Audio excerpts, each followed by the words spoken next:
Laban Bengalee Boys Higher Secondary School is observing its centenary celebration. On the occasion, the school flag was hoisted and cultural programs were held. School students were also felicitated on the occasion.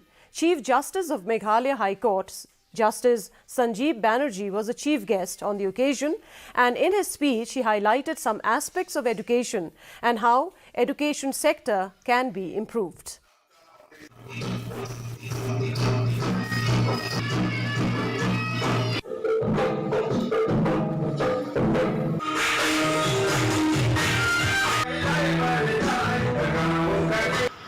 Institutions are not built by brick and mortar.